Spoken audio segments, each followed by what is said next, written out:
बात नहीं है ना? आओ कैसे होगा ना कर ले तो मैं ये भाई का स्क्रीन है क्या?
Good morning sir.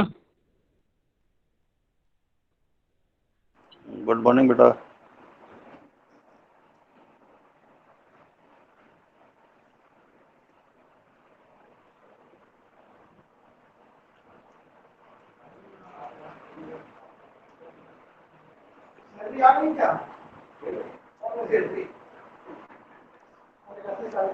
Vinesh sir,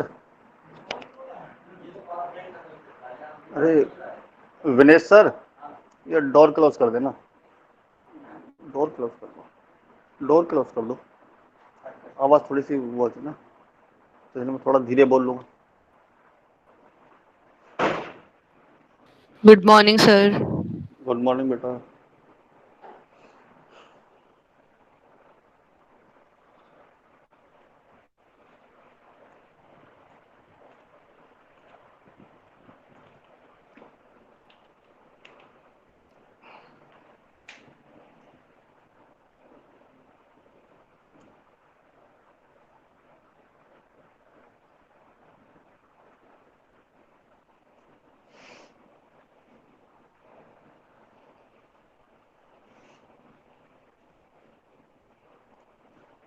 चलो बेटा, जब तक बाकी लोग आते हैं तब तक ये बता दो मुझे कि हमने कहाँ पर छोड़ा था। यहीं छोड़ा था ना, ट्रांजिटिव क्लोजर पर।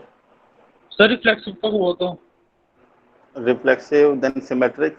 सर सिमेट्रिक करवाना अभी। नहीं कराया सिमेट्रिक, ये नहीं सर कराया था। सिमेट्रिक क्लोजर हो गया। हाँ, मुझे भी ऐसे याद है कि मैंने सिमेट्रिक करा लिया सिमेट्रिक था। क्लोजर हो गया। कोई बात नहीं, तब तक रिवाइज करा देते हैं। वो कह रहा है कि सिमेट्रिक नहीं करा तो कौन था बेटा? आकाश, आकाश ने कहा था। देखो बेटा, कोई भी रिलेशन यदि आपको गिवन है तो उसका सिमेट्रिक क्लोजर हम क्या करते हैं, इसका हम निकालते हैं आर इनवर्स। ठीक है, इस रिलेशन का हम निकालेंगे आर इनवर्स। यानी कि जैसे 4 5 है तो क्या हो जाएगा इसका 5 4। फोर। ठीक है, ऐसे ही सारे ऑर्डर पेयर का निकालेंगे और यस इन सर। दोनों का यूनियन कर देंगे बस। ओके उसे सर। कहते हैं हम लोग symmetric closure. Okay sir, thank you sir. कोई दिक्कत नहीं बेटा, ये तो हमारा काम है। अगर गुड दो बार, मॉर्निंग सर। गुड मॉर्निंग, अगर क्लास में नहीं भी समझाता मैं 2 बार भी समझाता हूँ, 3 बार भी समझाता हूँ। और अगर ऑफलाइन क्लास होती तो बेटा मैं एक न्यूमेरिकल बोर्ड पे लिखने के बाद फिर मैं देखता हूँ कि कॉपी में आप किस तरीके से कर रहे हो, तो उससे पता चलता है कि हाँ आप किस पर्टिकुलर पॉइंट के ऊपर एरर कर रहे हो।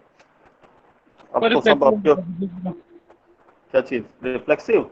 Yes sir. रिफ्लेक्सिव में आइडेंटिटी, जो आपके पास आइडेंटिटी रिलेशन है उसको यूनियन कर देते हैं। जो डेल लिखा ना यहाँ पर, इस डेल को ये लोग डेल कहते हैं। कुछ किसी बुक में इसको आई और हम लोग नीचे लिख देते हैं ए। इसे कहते हैं आइडेंटिटी रिलेशन, यानी कि सारे इट सेल्फ के रिलेशन। इसका हम लोग जो रिलेशन है इसका हम लोग क्या करते हैं, आई ए के साथ में यूनियन कर देते हैं और आई ए क्या होता है, जो भी सेट के एलिमेंट हैं उनके सबका इटसेल्फ का रिलेशन। जैसे यहाँ 3 एलिमेंट हैं, तो यानी कि के का किसके साथ, के साथ, और एल का एल के साथ, एल का एल के साथ, और तीसरा है एम का एम के साथ। ठीक है, इसका और इसका दोनों को हम लोग क्या कर देते हैं, यूनियन कर देते हैं बस। तो वो कहलाता आपके पास रिफ्लेक्सिव क्लोजर। क्लियर हो ओके गया। Yes sir. जो भी रिलेशन गिवन है उसका हम क्या करेंगे, आइडेंटिटी रिलेशन के साथ में यूनियन कर देंगे। रिफ्लेक्सिव क्लोजर का कहना था कोई भी रिलेशन आपको गिवन है तो it might be possible that that relation should not be reflexive. ठीक है, इट मे और मे नॉट बी रिफ्लेक्सिव। तो हमें क्या करना है, कुछ ऐसा एफर्ट लगाना है कि मेक इट रिफ्लेक्सिव। ठीक है, आपको क्या करना है, इस रिलेशन को रिफ्लेक्सिव बनाना है, कुछ ऐड करके, मिनिमम ऐड करके आपको क्या बना देना है, इसको रिफ्लेक्सिव बना देना। तो उसको हम कहते हैं रिफ्लेक्सिव क्लोजर। ठीक है, अब देखा मैंने यहाँ पर ये देखा, तो इसे रिफ्लेक्सिव होने के लिए यहाँ पर के और के तो है, क्या नहीं है इसके अंदर, एल और एल, एम और एम, तो हम वही दोनों ऑर्डर पेयर इसमें ऐड कर देते हैं, यानी कि उनका यूनियन कर देते हैं। तो देखो हमने एल और एल और एम दो ऑर्डर्ड पेयर हमने और ऐड कर दिए। बाकी 4 देखोगे तो वही सेम है, 4 ऑर्डर्ड पेयर थे यहाँ पर, तो वो 4 के 4 एज इट इज हैं, 2 मैंने नए ऐड कर दिए। Excuse me, sir. हाँ बेटा, Sir, I बताओ had some doubt from the previous lecture. बताओ बेटा। पाई, Sir, could you please explain me transitive relation once again? सही।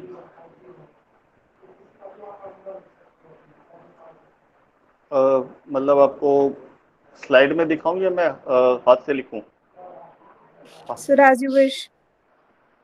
ठीक है बेटा, देखो अगर मेरे पास a कोमा बी, ठीक है, ये ऑर्डर्ड पेयर है किसके अंदर, रिलेशन के अंदर,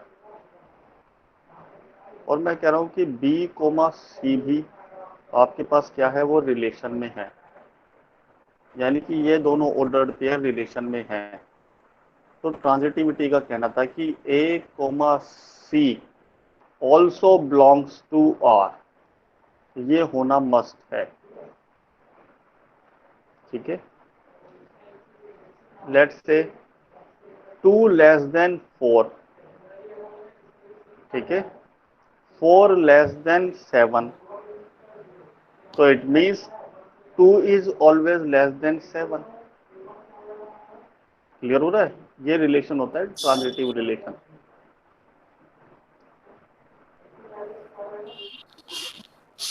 Sir, could you please explain me this transitive relation with some examples?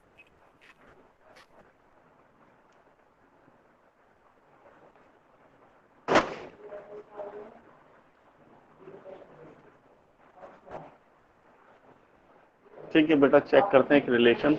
मैंने बताया था कि अगर एक रिलेशन को ये चेक करना है कि ये ट्रांजिटिव है, तो उसके लिए हम ऑपरेशन अप्लाई करते हैं बेटा, किसका, कंपोजिशन का।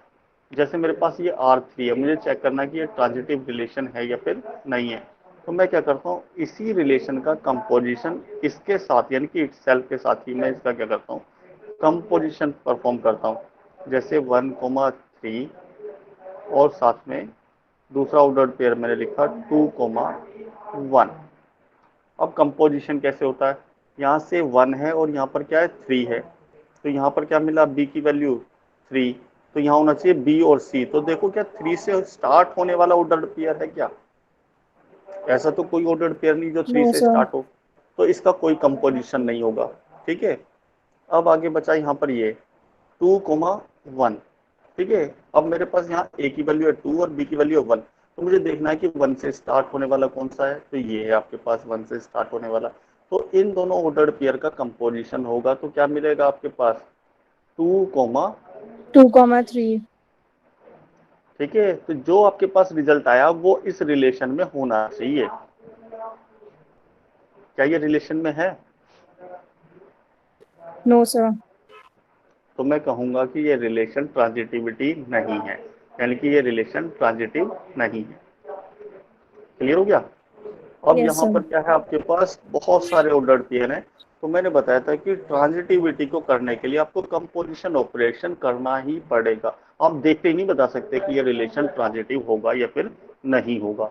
उसके लिए आपको कंप्यूटेशन करना ही होगा, पेपर पेन लेना ही पड़ेगा और प्रैक्टिस करनी ही पड़ेगी इसके लिए। अभी तक जो हम बात कर रहे थे रिफ्लेक्सिव की, सिमेट्रिक की, उसे तो देखते ही पहचान जाते हैं कि यह आपके पास क्या होगा, रिफ्लेक्सिव होगा, इरिफ्लेक्सिव होगा या नॉन रिफ्लेक्सिव होगा। लेकिन Yes, sir. ट्रांजिटिव को देखते ही नहीं पहचान सकते। हाँ, ट्रांजिटिव नहीं है ये हम देख के पहचान सकते हैं, क्योंकि उसके लिए तो एक ही काउंटर एग्जाम्पल चाहिए। ठीक है, Okay. Thank you, sir. अब तो चले आगे बेटा। यस कल भी सर। Yes, मैंने sir.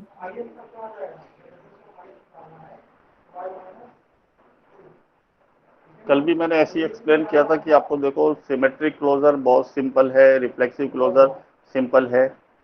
कैलकुलेशन किस में करनी पड़ेगी आपको? Transitive. ट्रांजिटिव में।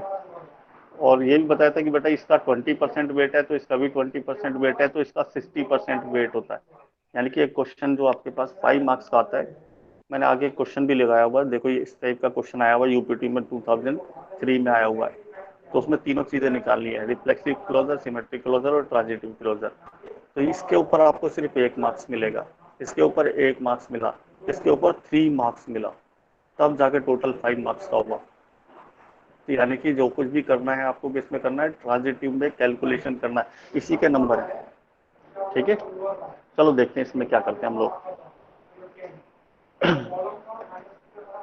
कल हम लोग बात कर रहे थे कि हमको क्या करना है कि ट्रांजिटिव क्लोजर होता है R union R square, union R की पावर 3, यूनियन आर की पावर 4, और तब तक करते जाएंगे जब तक कि आपके पास एन टाइम तक। ठीक है, अब कितनी बार चलना है हमको, हम क्या करेंगे, आर स्क्वायर की वैल्यू क्या होती है, आर स्क्वायर को हम कहते हैं आर कंपोजिशन विद आर। तो हम क्या करेंगे, सबसे पहले आर स्क्वायर निकालेंगे।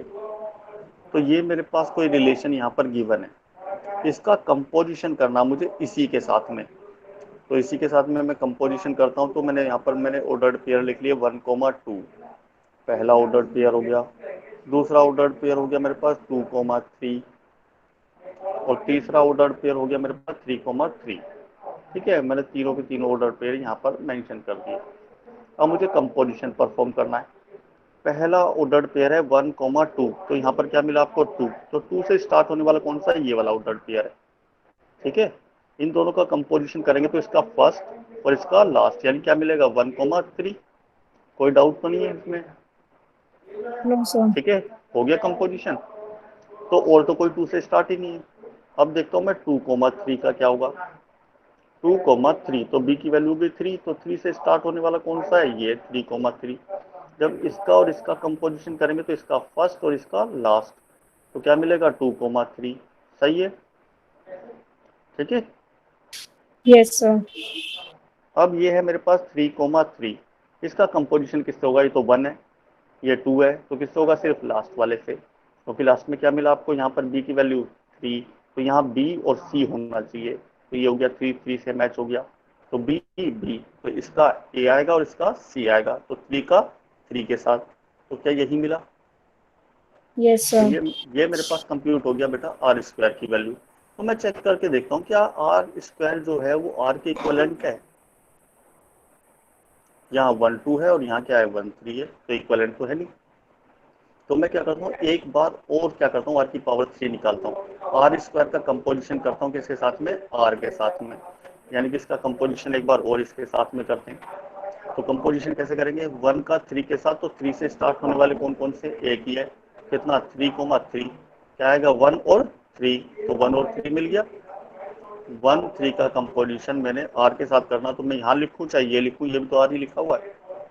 तो 3, यहाँ बी की वैल्यू है 3, तो 3 से स्टार्ट होने वाला ऑर्डर पेयर कौन सा है, ये, तो क्या आएगा इसका ए और इसका सी। ठीक है, तो क्या मिला 1, 3। यहाँ है आपके पास 2, 3, 2, 3 का करेंगे तो 3, 3 के साथ होगा, तो क्या मिलेगा 2 एंड 3, अगेन 2 एंड 3 मिला।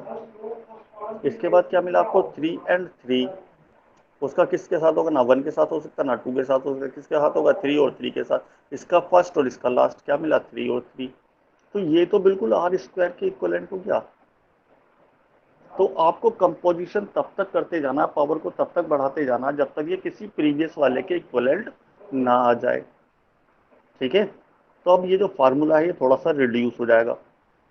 जैसे मैं क्या कह सकता हूँ कि आर का ट्रांजिटिव क्लोजर, ये एस्ट्रिक लिखा है इसमें, मैं आर प्लस लिखता हूँ, किसी बुक में आर प्लस भी लिखा होगा। कुछ लोग आर की पावर टी भी कर देते हैं ट्रांजिटिव के लिए, सिमेट्रिक के लिए आर की पावर एस कर देते हैं, और रिफ्लेक्सिव के लिए आर की पावर आर कर देते हैं। ठीक है, तो सिंबॉलिक रिप्रेजेंटेशन है कि आप ट्रांजिटिव क्लोजर या सिमेट्रिक क्लोजर या रिफ्लेक्सिव क्लोजर को किस तरीके से डिनोट करते हो। कोई स्टैंडर्ड नोटेशन नहीं है। ठीक है, अगर हम लोग बात करते हैं ना डिस्क्रिमिनेंट, कभी पढ़ा होगा D is equal to under root B square minus 4ac, पढ़ा है फॉर्मूला किसी ने? Yes, sir. Yes, sir. तो बेटा वो जो पूरा फॉर्मूला है ना वो कुछ इस तरीके से, इफ, जानते हो कहां से स्टार्ट होता है? यहां से स्टार्ट होता है। If quadratic equation is ax square plus bx plus c is equal to 0, then d is equal to under root B square minus 4ac। और हम क्या करते हैं कि पूछ लेते हैं डायरेक्टली डी का फॉर्मूला। अरे बेटा हो सकता है कि आपने जो इक्वेशन लिखी है लीनियर इक्वेशन वो किसी और फॉर्म में लिखी हो। ठीक है, तो ऐसे ही मैं कह रहा हूँ कि देखो आर प्लस क्या होगा। अब यहाँ पर इस पर्टिकुलर कंडीशन में R plus is equal to होना चाहिए आर यूनियन आर स्क्वायर, और कहाँ तक पहुंचे हम लोग? सिर्फ R3 तक पहुंचे ना, बाकी को और करने की जरूरत नहीं, क्योंकि R की पावर 4 को भी क्या कहेंगे? R3 यूनियन R करेंगे। और R3 की वैल्यू देखो, मैं अगर R4 की बात करूं तो क्या मैं उसे ऐसा लिखूं कि R की पावर 3 कंपोजिशन विद R, और अभी आपने बताया कि R3 किसके इक्विवेलेंट है? R2 के इक्विवेलेंट है। तो फिर तो ये अगेन वही नहीं हो गया, R का पावर 2 का यूनियन किसके साथ हो गया? R के साथ। तो अगेन क्या मिलेगा आपको? R की पावर 3 ही मिलेगा, यानी कि फिर वो आपको क्या मिलेगा? R ही मिलेगा। Excuse me, sir. हाँ जी बताओ। Sir, you are not audible properly. अच्छा, वो कॉल आ रहा था किसी का बीच में। ठीक है, आप तो क्लियर आती है ना? Yes, sir. Yes, sir. मैंने और बीच में किसी ने रिंग किया था। जैसे मैं लिखा ना R3 का कंपोजिशन किसके साथ में? R के साथ में, तो R3 को हम R2 कह सकते हैं। तो फिर तो ये वही हो गया R स्क्वायर का कंपोजिशन विद R। तो फिर अगेन क्या मिलेगा? R3, और R3 इक्विवेलेंट किसके है? R स्क्वायर के। तो फिर दोबारा R स्क्वायर ही आएगा। तो मैं यूनियन भी करता जाऊंगा तो भी क्या मिलता रहेगा? R स्क्वायर ही मिलता रहेगा। और मैंने एक फॉर्मूला पढ़ा कि A का यूनियन यदि मैं A के साथ करूं तो क्या मिलता है? A। Sir, A. तो ये भी आर स्क्वायर है, ये भी आर स्क्वायर है, ये भी आर स्क्वायर है, ये भी आर स्क्वायर। तो इनको बार बार रिपीट करने से कोई फायदा नहीं है। तो मैं इसका कंपोजिशन बहुत बार नहीं निकालूंगा, सिर्फ वही तक निकालूंगा जहां ये प्रीवियस वैल्यू पे क्या जाएगा? सेम आ जाएगा। क्लियर हो गया? तो मैंने ये वाला रूल अप्लाई किया, तो अब फाइनली आपके पास क्या हो जाएगा? आर इस पर्टिकुलर क्वेश्चन में R plus is equal to हो जाएगा आर यूनियन आर स्क्वायर, क्योंकि R3 और R2 का दोनों का यूनियन करोगे तो भी क्या मिलेगा? R स्क्वायर ही मिलेगा। क्योंकि R3 क्या है? R स्क्वायर है, तो R square union R square, R square. इसके बाद के सारे टर्म्स का यूनियन करोगे तो भी क्या मिलेगा? R स्क्वायर ही मिलेगा। तो फाइनली आप लोग क्या करेंगे? इन दोनों का यूनियन कर देंगे, यानी कि ये आपके पास क्या? R स्क्वायर की वैल्यू, ये है मेरे पास R की वैल्यू, इन दोनों का यूनियन कर दो। करेंगे दोनों का यूनियन तो ये मिलेगा।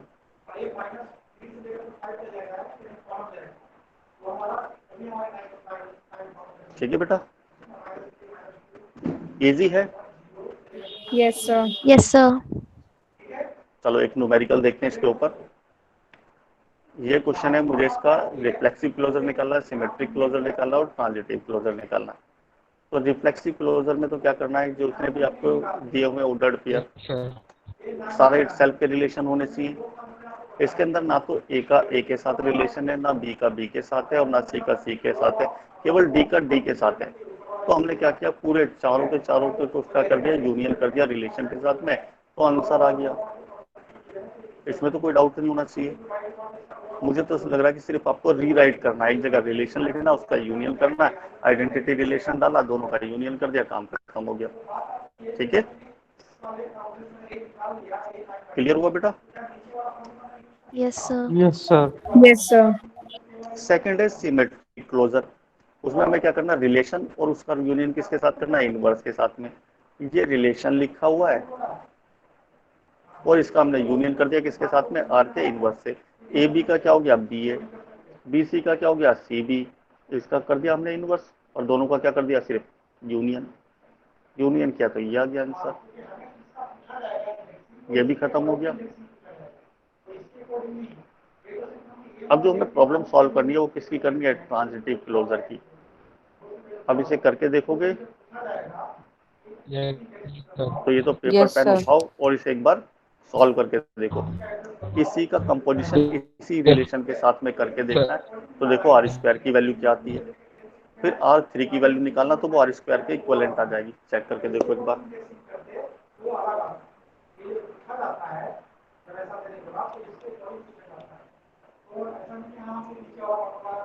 नोट कर लिया।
लेक्चर तो नहीं, लेक्चर तो नहीं।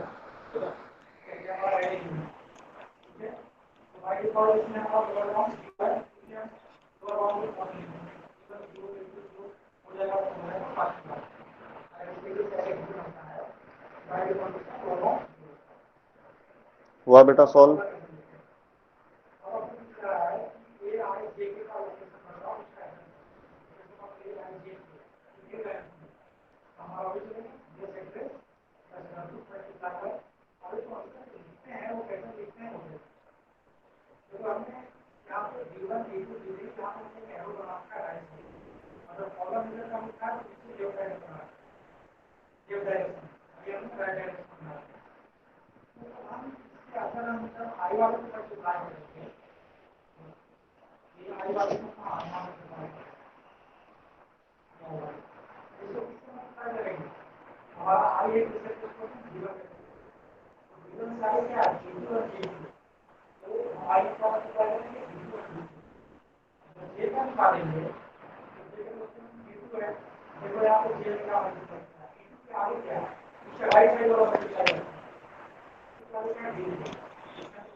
हुआ बेटा सॉल्व। सर बस 1 मिनट। ठीक ठीक।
हो गया बेटा सॉल्व?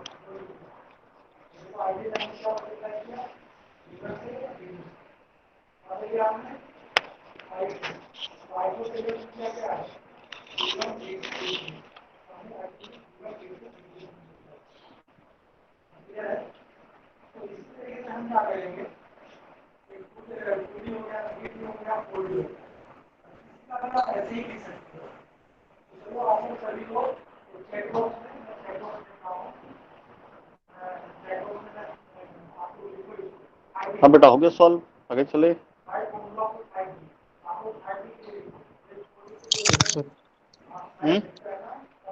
Yes, चले sir. बेटा? Yes, ठीक है? sir, हो गया. हाँ गुड।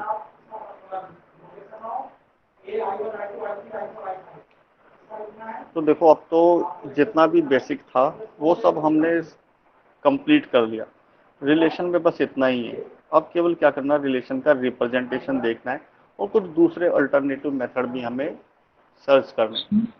जैसे मैंने एक मैट्रिक्स का मेथड आपको बताया था, वॉइस तो क्लियर है ना? सर एक Yes, सर Yes, sir. तो देखो पीछे रिलेशन, यस सर। हाँ हाँ कुछ कह रहे थे बेटा पीछे। सर एक चीज पूछना, क्वेश्चन वो डाउट था।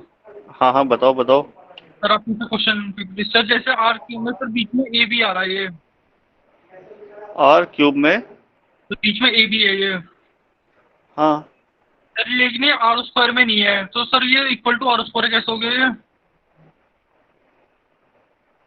सर आर स्क्वायर में वाला वो नहीं आ रहा जब सॉल्व करा हमने। अरे ऐसे तो इसने ए सी और ए सी 2 बार लिख रखा है। सर आर तो स्क्वायर का बराबर ये।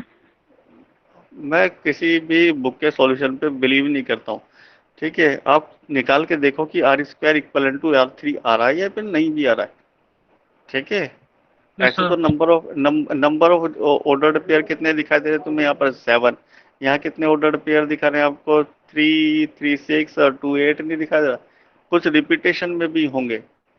ठीक है, तो एग्जैक्ट आंसर निकाल के दिखाओ। ये तो किसी बुक का वंडर उठा लिया है।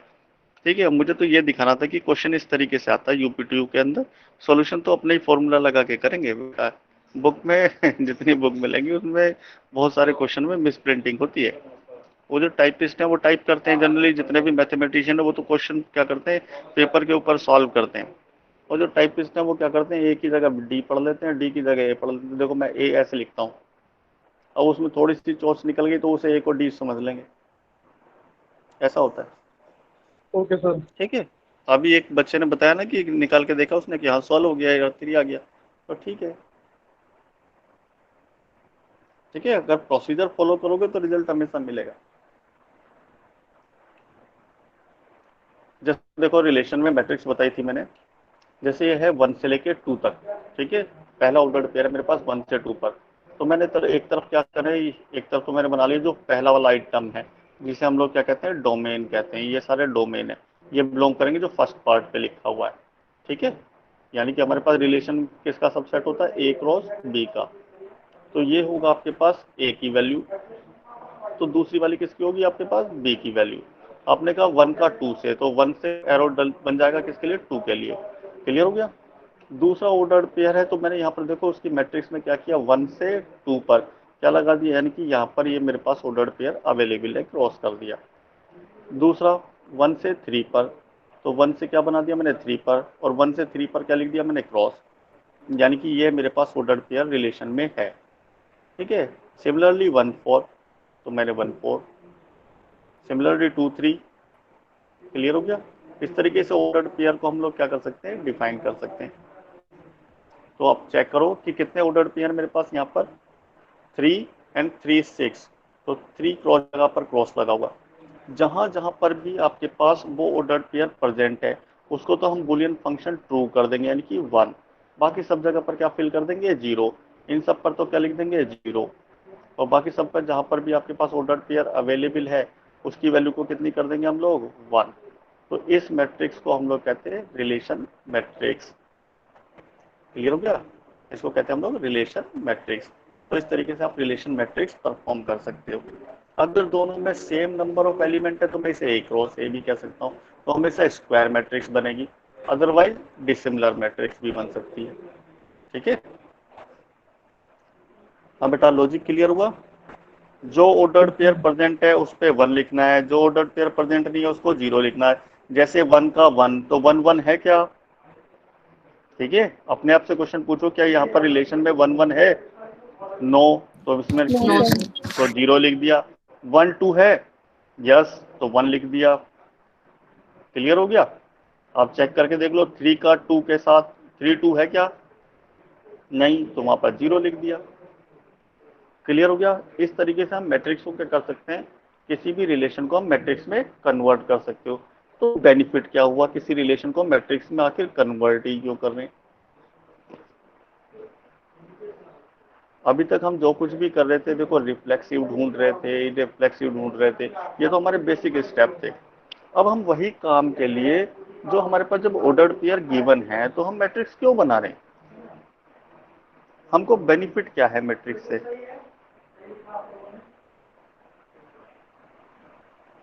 हाँ बेटा, आप ही लोगों के लिए क्वेश्चन है ये बेटा।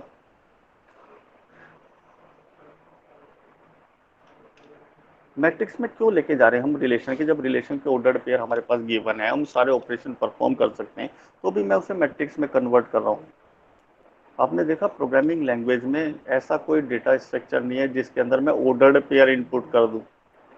तो मैं उसे क्या ले गया हूँ, अपने डेटा स्ट्रक्चर में ले गया हूँ, जिससे मैं एक प्रोग्राम बनाऊं, और वो प्रोग्राम ही ऑटोमेटिकली क्या कर लेगा, आइडेंटिफाई कर लेगा कि आपके पास जो रिलेशन गिवन है वो रिफ्लेक्सिव है, ट्रांजिटिव है, जितने भी ऑपरेशन लगाए वो सारे मैट्रिक्स ही फॉर्म में ऑटोमेटिकली कंप्यूट हो जाएंगे। क्लियर हो रहा है। तो इसलिए मैं किन्हें क्या कर रहा है कि जितने भी रिलेशन है उन सबको किस में ले गया हूँ, मैट्रिक्स फॉर्म में। और मैट्रिक्स फॉर्म में मैंने ट्रू फॉल्स वाली मैट्रिक्स मैंने प्रिपेयर कर ली। अब ये मेरे लिए बन गया डेटा स्ट्रक्चर। तो मैं मैट्रिक्स को क्या कर सकता हूँ, इनपुट कर सकता हूँ 2D एरे में।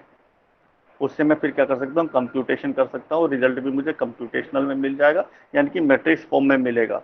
और मैट्रिक्स फॉर्म की तरीके से मैं समझ जाऊंगा कि मेरा आंसर क्या है, ठीक है।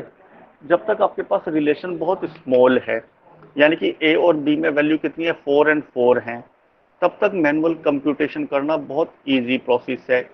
लेकिन अगर सोचो ए के अंदर 50 एलिमेंट है और बी के अंदर 100 एलिमेंट हैं, तो जो रिलेशन होंगे, तो रिलेशन में भी जानते हो कितने ऑर्डर्ड पेयर हो सकते हैं, सोचो 1000 है। देन क्या होगा बेटा, इतने सारे डेटा में से कौन से रिलेशन का कंपोजिशन आपको उसी रिलेशन के साथ कराए कि 1000 ऑर्डर्ड पेयर का 1000 के साथ। आप सोच रहे हो कि आप कैसे करोगे। हाँ बेटा, प्रॉब्लम डोमेन समझ में आ रहा ना। Yes, यानी sir. कि जब हमारे पास डेटा सेट लार्ज हो जाएगा, तो हम क्या करेंगे, हम मैनुअली इसको नहीं कर सकते सॉल्व, ठीक है, तो उसके लिए हमें क्या चाहिए, एक एप्रोप्रिएट डेटा स्ट्रक्चर चाहिए। तो अब देखो कि ये जो डिस्क्रीट है ना, वो सभी तरीके की प्रॉब्लम्स जो हम करते हैं जनरली रियल लाइफ में हम जो सॉल्व करते हैं, हम छोटी छोटी प्रॉब्लम को सॉल्व कर लेते हैं, तो बड़ी प्रॉब्लम भी इसी तरीके से सॉल्व हो सकती है। बड़ी प्रॉब्लम में होता क्या है, number of values, number of data set क्या हो जाता है, थोड़ा सा लार्ज हो जाता है, और फिर तो कितने भी लार्ज के ऊपर आप अप्लाई कर दो, कंप्यूटर तो पॉसिबल कर देगा, क्योंकि नैनो सेकंड उसकी क्लॉक पल्स है। क्लियर हो रहा है, हमको करने में बहुत ज़्यादा टाइम लगेगा। जब तक आपके पास ऑर्डर पेयर 5 थे, 6 थे, 7 थे, तब तक तो आप लोग कंपोजिशन अप्लाई कर दोगे। अब बताना जरा, अगर ये 1000 का कंपोजिशन 1000 से करें और कोई ऑर्डर पेयर आपका छूटे नहीं, ये प्रैक्टिकली पॉसिबल है क्या? क्यों No, बेटा, No, कौन sir. कर? ठीक है, तो उसके लिए हमें क्या चाहिए, कंप्यूटर का डेटा स्ट्रक्चर चाहिए, जिससे हम लोग इनपुट कर सके और जिससे हम लोग सारे ऑपरेशन परफॉर्म कर सकें इजीली। क्लियर हो गया? चलो, तो देखो वही मैंने सब थ्योरी में लिखा है कि 0 1 की हम मैट्रिक्स बनाएंगे। ठीक है, 0 1 की मैट्रिक्स बनाएंगे। Excuse me, sir. सिर्फ ये लिखा मैंने, देखो एम। हाँ बेटा, बोलो बेटा। Sir, if we are drawing the matrix in Boolean, then we'll draw 1 in place of x.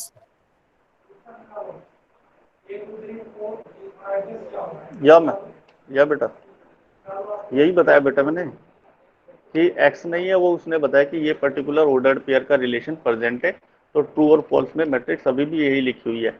मैंने ये बताया कि यहाँ पर जहाँ पर ऑर्डर्ड पेयर प्रेजेंट है तो वहाँ पर हम लोग लिखेंगे 1, जहाँ ऑर्डर्ड पेयर एब्सेंट है वहाँ पर लिखेंगे हम लोग 0। Okay, sir. Thank you, sir.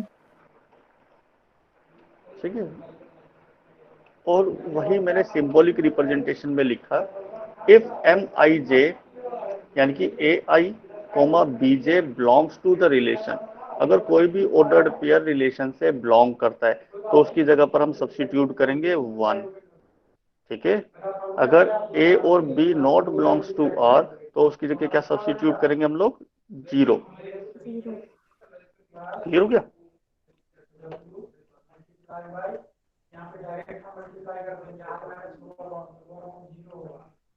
यहाँ पर मेरे पास एक रिलेशन गिवन है, ए क्रॉस बी, और ए इज इक्वल टू है आपके पास 1 2 एंड 3, और बी आपके पास दूसरा सेट है जिसकी वैल्यू है 2 3 1 2। ठीक है, तो यहाँ पर आते हैं आपके पास ए सेट के एलिमेंट 1 2 एंड 3, ये आपके पास आते हैं, जितने कॉलम होते हैं वो होते हैं बी वाला सेट। तो बी सेट में कितना एलिमेंट है आपके पास, 1 एंड 2। अब मेरे पास जो रिलेशन है, वो रिलेशन में कितने ऑर्डर्ड पेयर है आपके पास, 3 ऑर्डर्ड पेयर है।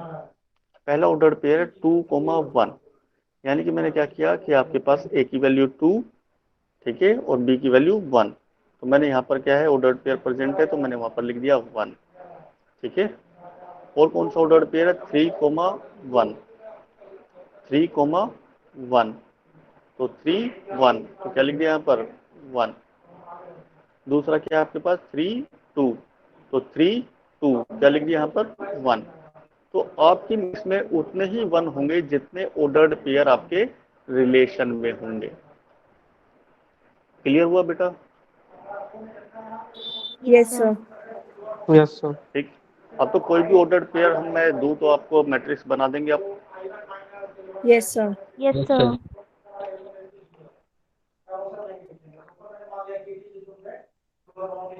चलो, अब देखते हैं बेटा, अगर कोई भी मैट्रिक्स आपको गिवन है किसी भी रिलेशन की, अब ऑर्डर्ड पेयर गिवन नहीं है, इस मैट्रिक्स को देख के, यानी कि मैट्रिक्स आपको गिवन है ए क्रॉस ए की, यानी कि आपके पास एक स्क्वायर मैट्रिक्स आपको गिवन है, क्या आप इसे देख के बता सकते हैं कि ये रिलेशन रिफ्लेक्सिव है या फिर नहीं है?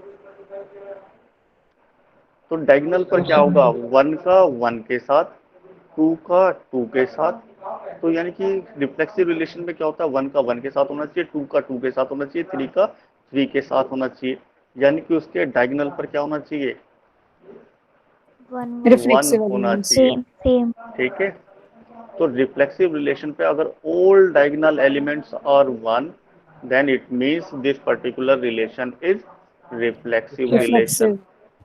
If all element of diagonal is 0, then it is irreflexive relation. If some 0 and some 1, it means non-reflexive relation. Clear हो गया? Yes, sir. Yes, sir. ठीक है, कोई डाउट? यानी कि हम मैट्रिक्स को जो कुछ भी हम लोगों ने पहले सॉल्व किया था, ऑर्डर्ड पेयर का हमने कैलकुलेशन किया था, उसमें हमें ढूंढने की जरूरत पड़ी थी। अगर मैट्रिक्स फॉर्म में भी आपको गिवन है तो आप मैट्रिक्स को देख के भी बता सकते हैं। किसके लिए? रिफ्लेक्सिव, नॉन रिफ्लेक्सिव, इररिफ्लेक्सिव, तीनों आप देख के ही बता देंगे। सिर्फ आपको डायगोनल चेक करना उसका। क्लियर हो गया? तो आगे चलें। Yes, sir. चलो अब सिमेट्रिक के लिए देखते हैं। Yes, sir. ये मेरे पास मैट्रिक्स है, तो अब मैं इसे कैसे पता करें कि ये सिमेट्रिक है? सिमेट्रिक का क्या कहना था कि अगर a, b आपके पास रिलेशन में है, ठीक है, तो b, a को भी होना क्या है? मस्ट है, होना चाहिए। होना चाहिए ना। तो अगर ये मेरे पास a है और ये b है, तो यानी कि उसका कहना है कि b और a भी होना चाहिए, यानी कि b इधर होना चाहिए और a क्या होना चाहिए? इधर होना चाहिए। तो a को b बना दे, b को a बना दे, उसको क्या कहते हैं हम लोग? कुछ कहते थे मैट्रिक्स में ट्रांजिटिव, कुछ पढ़ा था? Transpose of a matrix. ठीक। अगर किसी रिलेशन की मैट्रिक्स का मैं ट्रांसपोज कर दूं और वो मैट्रिक्स के इक्विवेलेंट आ जाए, तो मैं उस रिलेशन को क्या कह देंगे हम लोग? सिमेट्रिक। ठीक है, तो ट्रांसपोज के लिए या तो डैश यूज किया होगा या आई थिंक टी यूज किया होगा। ठीक है, किसी बुक में इस तरीके का सिंबल भी यूज किया हुआ, ठीक है, यहाँ पर यूज किया हुआ। क्लियर हो गया? हाँ बेटा, कोई डाउट तो नहीं है ना? सिमेट्रिक पता चल गया? सिमेट्रिक क्या होगा? Yes, sir. अगर इक्विवेलेंट ना हो तो,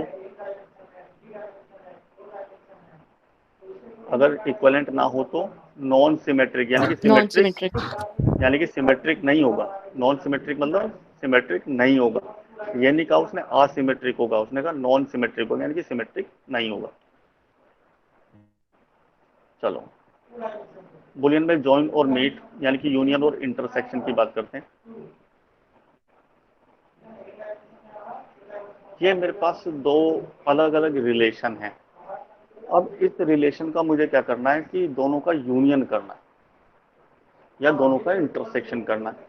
तो दोनों का इंटरसेक्शन कैसे करें और यूनियन कैसे करें? वहां तो हमने देख लिया था कि इंटरसेक्शन का मतलब है कि दोनों के कॉमन एलिमेंट मुझे फाइंड आउट करने, और यूनियन का मतलब है दोनों के एलिमेंट को मुझे मर्ज कर देना है। तो वही ऑपरेशन यहाँ पर होते हैं लॉजिकल। किसी ने लॉजिकल एंड और लॉजिकल और सुना था शायद? Yes, sir. Yes, sir. होगा लॉजिकल एंड। तो एंड गेट का लॉजिक क्या होता है? Sir. बताओ। चलो One नोट one कर one लेना, होता मैं बता। हाँ चलो Sir, मैं दोनों one है एक तो लाइन one में होगा। बता। हाँ good. If all input is high then output is high, otherwise low. एक ही लाइन में लॉजिक बताया मैंने। If all input is high, यानी कि जब सारे इनपुट हाई होंगे तभी केवल आपको क्या मिलेगा? हाई मिलेगा, अदरवाइज क्या मिलेगा? लो मिलेगा। एंड गेट में हमेशा आउटपुट लो ही आता है, केवल एक ही कंडीशन में हाई मिलेगा, जब सारे इनपुट क्या होते हैं? हाई होते हैं। यानी कि सारी वैल्यू कितनी होती है? हाई। अगर 2 बिट के ऊपर लगाना चाहते हो तो अगर दोनों हाई होंगी तभी हाई मिलेगा, बाकी तीनों कंडीशन पर लो ही मिलेगा। सिमिलरली और गेट में आउटपुट हमेशा हाई मिलता है, केवल एक ही कंडीशन पर लो मिलता है, यानी कि 0 मिलता है, जब सारी इनपुट 0।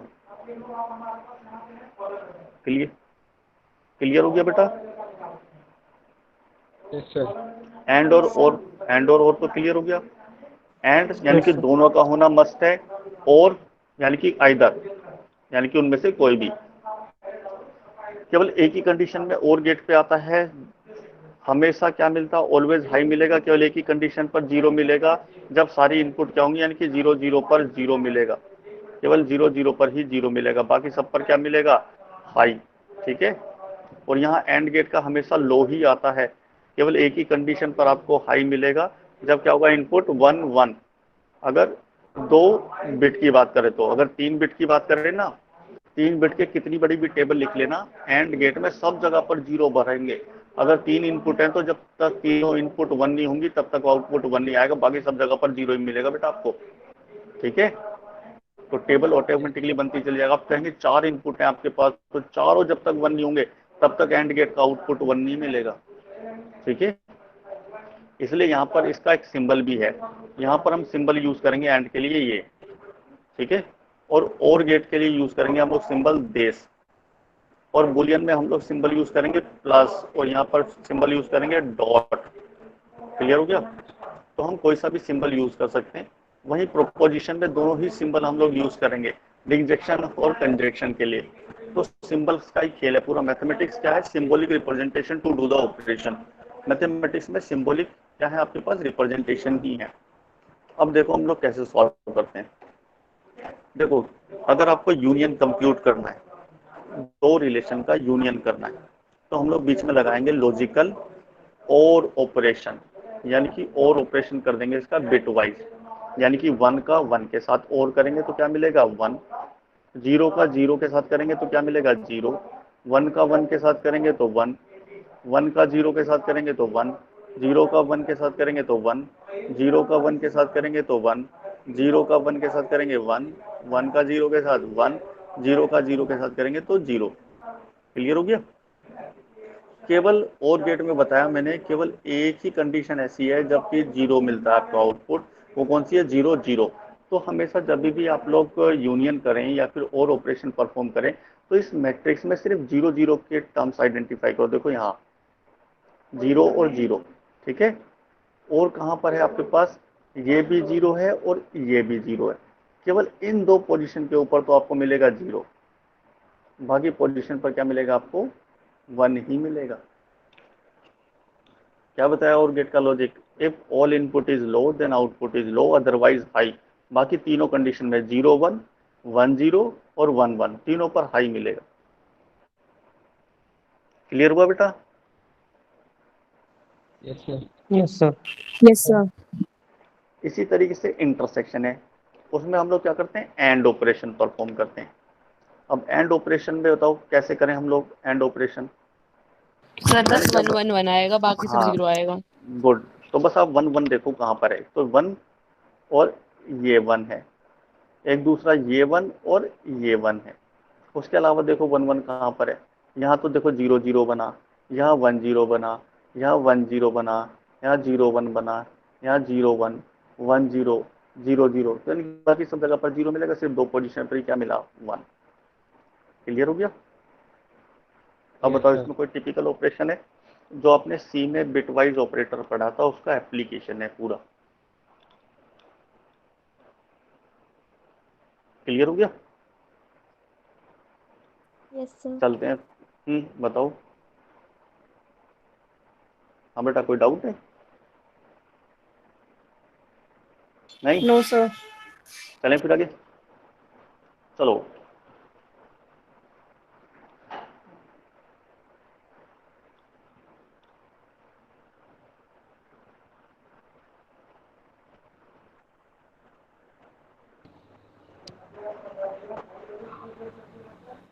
अब बात करते हैं कंपोजिशन की। तो मैट्रिक्स का मुझे क्या करना है? कंपोजिशन करना है। जैसे मुझे एक मैट्रिक्स है एम आर और मुझे कैलकुलेट करना है आर स्क्वायर। आर स्क्वायर क्या होगा? R square is equal to, हमने क्या बताया था? आर का कंपोजिशन विद आर के साथ। तो ऐसी अगर आपको एम आर का स्क्वायर निकालना है तो हम क्या कहेंगे? M R composition with M R. अब दो मैट्रिक्स का कंपोजिशन कैसे करते हैं? कंपोजिशन के लिए बीच में कंपोजिशन का साइन लगाओ और यही मैट्रिक्स यहाँ पर क्या कर दिया मैंने? रिपीट कर दी। इन दोनों मैट्रिक्स का क्या करो? मल्टीप्लिकेशन करना स्टार्ट कर दो। और यहाँ मल्टीप्लिकेशन हम लोग कैसे करते हैं? अगर 3 वैल्यू का 3 वैल्यू के साथ मल्टीप्लिकेशन करें, ये फर्स्ट रो और इसका फर्स्ट कॉलम, इन दोनों की मल्टीप्लाई करते हैं। तो यहाँ पर जो प्लस की जगह तो हम लोग यूज करेंगे और ऑपरेशन, और डॉट की जगह यूज करेंगे एंड ऑपरेशन। मैं करके दिखाता हूँ आपको, देखो एक बार। मैंने क्या किया, यहाँ पर ये सेम मैट्रिक्स लिखी, 0 1 0, या फिर आप भी लिखते रहो साथ के साथ अपने पास, ठीक है। कॉपी पेन के ऊपर लिखना स्टार्ट कर दो। और मुझे क्या करना है, डॉट लगा दिया मैंने बीच में, यानी कि कंपोजिशन करना है, ठीक है। किसके साथ, 0 1 0 के साथ, 0 1 1 और 1 0 0, ठीक है। हम लोग कैसे करते हैं, सबसे पहले इन तीन एलिमेंट की मल्टीप्लिकेशन करते हैं, किसके साथ में, इनके साथ में। तो 0.0 क्या बनेगा, ये बना आपके पास 0.0, फिर बीच में क्या लगाते हैं, प्लस, फिर क्या होगा 0.1, ठीक है, 1.0 प्लस क्या होता है आपके पास 0.1, ऐसे करते हैं ना मल्टीप्लाई बेटा। Yes sir. Yes sir. Yes sir. फिर इसकी हम लोग क्या करते हैं, यहाँ पर जो आपके पास ये पोजीशन है, फिर इन तीन एलिमेंट की हम लोग क्या करते हैं, नेक्स्ट 3 एलिमेंट के साथ में मल्टीप्लाई करते हैं। यानी कि आगे क्या आता है, 0.0 प्लस 1.0 प्लस 1.1, सही लिखा मैंने।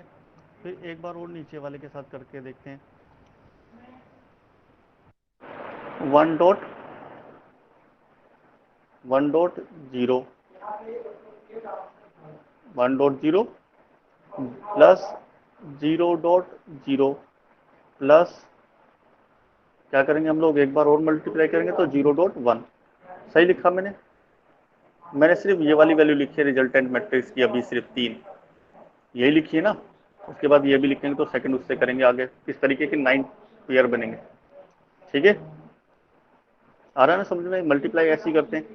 यहाँ इस डॉट का मतलब मानो एंड ऑपरेशन, यानी कि 0 का एंड करेंगे 0 के साथ तो कितना मिलेगा यहाँ पर, 0, सही है। यहाँ 1.0 का मतलब है एंड ऑपरेशन, यानी कि 0 और 1 की करेंगे तो क्या मिलेगा, 0 ही मिलेगा। 0.1 करेंगे तो क्या मिलेगा, यहाँ पर भी 0 ही मिलेगा। और इस प्लस का मतलब बेटा आपको समझना है और ऑपरेशन, और ऑपरेशन, और गेट, यानी कि all input is low then output is low. तो रिजल्टेंट मैट्रिक्स में क्या मिलेगा आपको, यहाँ पर सबसे पहली पोजीशन पर मिला 0, दूसरे में चेक करो यहाँ पर क्या मिलेगा 0, इन दोनों का मल्टीप्लाई करोगे तो क्या मिलेगा 0, इन दोनों का एंड ऑपरेशन करेंगे तो क्या मिलेगा 1, 0 1 1, तीनों का और ऑपरेशन परफॉर्म करोगे तो क्या मिलेगा, ठीक है। इसका करेंगे दोनों का तो क्या मिलेगा 0, इन दोनों को करेंगे क्या मिलेगा 0, इसका भी करेंगे तो क्या मिलेगा 0, तो यहाँ पर क्या मिलेगा 0, ठीक करोगे। सिर्फ आपको ये करना है तो ये आंसर बन जाएगा आपके पास 0 1 1 1 0 1 1 और 0 1 0, ठीक है। हम लोग हमेशा क्या करते हैं, इधर से क्या पिक करते हैं, यहाँ से ये उठाते हैं, यहाँ से एक बैक कर देता हूँ। यहाँ से हम पहले क्या उठाते हैं, ये वाला कॉलम उठाते हैं, तो इससे पहले इस वाली रो से करते हैं, फिर इस रो से करते हैं सेकंड से, फिर नेक्स्ट में, फिर हम नेक्स्ट कॉलम पिक करते हैं, फिर उसकी फर्स्ट रो के साथ, फिर सेकंड रो के साथ, फिर थर्ड रो के साथ, फिर थर्ड को उठाते हैं, फिर उसकी दिस दिस एंड दिस, ठीक है। कुछ लोग कह देते हैं कि हम लोग फर्स्ट रो की मल्टीप्लाई किसके साथ करते हैं, इस कॉलम के साथ करते हैं, तो वो रिजल्ट वो यहाँ लिखते हैं पहले, यानी कि यहाँ लिखते हैं रिजल्ट, फिर उसके बाद वो यहाँ लिखते हैं, फिर वो यहाँ लिखते हैं, बात एक ही, ठीक है।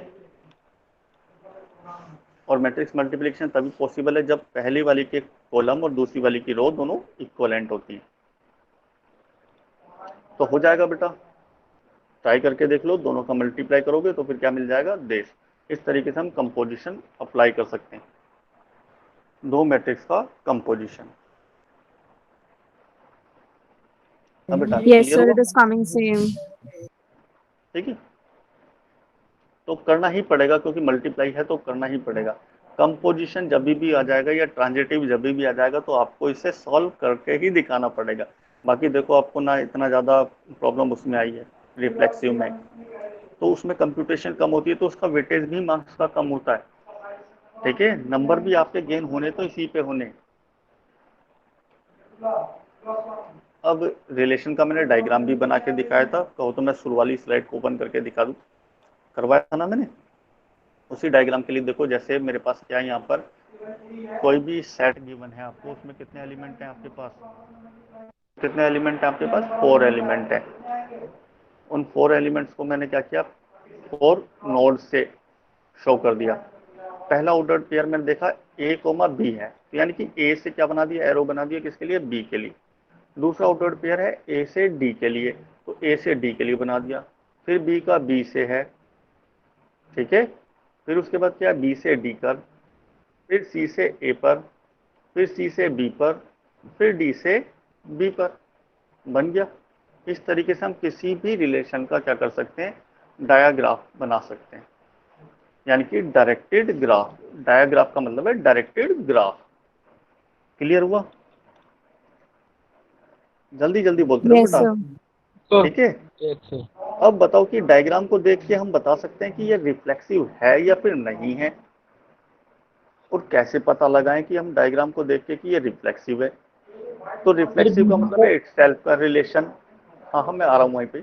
रिफ्लेक्सिव का मतलब है इटसेल्फ का रिलेशन। तो देखो बी का बी से रिलेशन है, तो यानी कि क्या बन गया, उसके पर नोड पर एक सेल्फ लूप।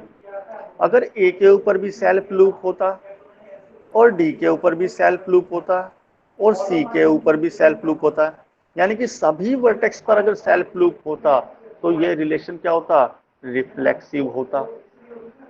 रिफ्लेक्सिव। क्लियर हो गया?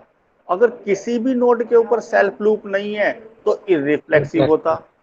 कुछ के ऊपर सेल्फ लूप है, कुछ के ऊपर नहीं है, इट मींस इररिफ्लेक्सिव होगा।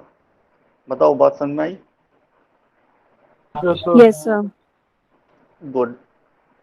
तो मैंने जो ड्रॉ किया मैं उसे हटा देता हूं। एक बार और देखते हैं।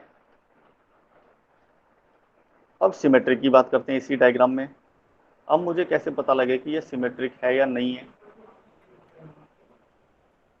अब सिमेट्रिक में क्या होना चाहिए?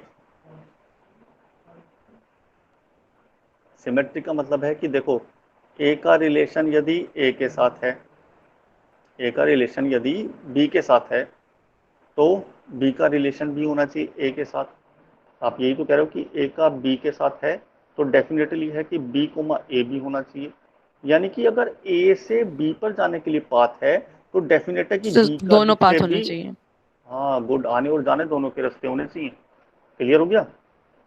ठीक है। तो आपको डायग्राम में देखना और देखना कि every 2 pair of vertex having 2 path, one outgoing and one incoming. Clear हो गया? हर 2 पेयर ऑफ वर्टेक्स के बीच में 2 पाथ होने चाहिए, एक इनकमिंग और एक आउटगोइंग। क्लियर हो गया? तो वो रिलेशन क्या होगा आपके पास, क्या होगा, सिमेट्रिक रिलेशन होगा। जो मेरा डायग्राम गिवन था, क्या वो सिमेट्रिक रिलेशन है? नहीं, क्योंकि ए से बी तक तो है लेकिन बी से ए तक नहीं है। क्या ये असिमेट्रिक है? तो असिमेट्रिक में क्या होना चाहिए? उसने कहा कि ए बी है तो बी ए तो नहीं हो सकता। तो यानी कि every 2 vertex have a single path, either A to B or B to A. उन दोनों में से एक ही होगा। हर 2 पेयर ऑफ वर्टेक्स के बीच में केवल मैक्सिमम क्या रहेगा, एक ही पाथ अवेलेबल होगा। यहाँ पर क्या है, बी और डी में क्या है, जाने का भी रास्ता है और आने का भी रास्ता है। यानी कि B Yes, sir. B to D भी है और डी टू बी भी है, तो ये असिमेट्रिक नहीं हो सकता। क्या ये एंटी सिमेट्रिक है? Yes, sir. Yes sir. नहीं बेटा, एंटी सिमेट्रिक के लिए असिमेट्रिक होता है, और साथ में क्या होता है, सेल्फ लूप अलाउड होता है। कहाँ है बताओ? किसी और नहीं ऑर्डर्ड होगा पेयर का sir. Inverse, sir anti symmetric भी नहीं है ये। क्लियर हो गया? ठीक है। यानी कि हम डायग्राम को देख के भी बता सकते हैं। अगर ये देखो कि मैंने इसी को बढ़ा देता हूँ, मैं डायग्राम को, मैंने एक और एरो बना दिया। Excuse me, sir. हाँ बेटा, बोलो बोलो सर जल्दी ये बोलो। एंटी सिमेट्रिक क्यों नहीं, एक बार एक्सप्लेन करेंगे प्लीज? बेटा एंटी सिमेट्रिक का कहना था कि रिलेशन जो है, ठीक है, अगर ए कोमा बी, ठीक है, बिलोंग करेगा रिलेशन से, तो बी कोमा ए बिलोंग करेगा रिलेशन से।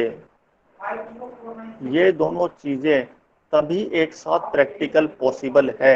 यानी कि उसने कहा if and only if A is equal to B, यानी कि उन सारे ऑर्डर्ड पेयर का इनवर्स आपको अवेलेबल मिलेगा जहां दोनों वैल्यू क्या होंगी, इक्वल होंगी, यानी कि केवल इट सेल्फ के रिलेशन ही अलाउड हैं। Anti symmetric relation, asymmetric relation plus it self वाले रिलेशन, उन दोनों का यूनियन ही हो सकता है। और every asymmetric relation is a anti symmetric relation, every asymmetric relation is a anti symmetric relation.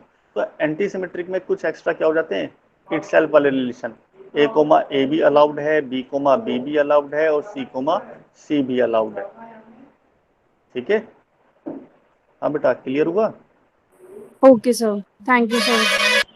यानी कि कभी भी डबल पाथ नहीं होंगे एंटी सिमेट्री में भी। इसे दो पाथ काउंट करते हैं, बी से बी और बी से बी, इसको 2 काउंट करते हैं हमेशा। जो सेल्फ लूप होता है इसको 2 काउंट करते हैं। ठीक है, तो ये हमारा रिप्रेजेंटेशन भी हो गया। तो अब हम नेक्स्ट लेक्चर में हम पढ़ेंगे इक्विवेलेंस रिलेशन। ठीक है, सिर्फ 3 ही वर्ड हैं इक्विवेलेंस रिलेशन में, केवल 3 ही वर्ड है। कोई भी रिलेशन यदि सिमेट्रिक है, रिफ्लेक्सिव है और ट्रांजिटिव है, RST, रिफ्लेक्सिव, सिमेट्रिक, ट्रांजिटिव, तो वो रिलेशन इक्विवेलेंस रिलेशन कहलाता है। सबसे ज्यादा न्यूमेरिकल इसी के आते हैं। ठीक है बेटा, नेक्स्ट लेक्चर में हम लोग इसी की प्रैक्टिस करेंगे। और कोई डाउट है किसी का तो पूछो। No, sir. ठीक है, तो ऑफ करते हैं आज के लिए। Thank you sir. ठीक। Okay, Thank thank you, you, sir. sir. Thank Good you, sir. afternoon, sir.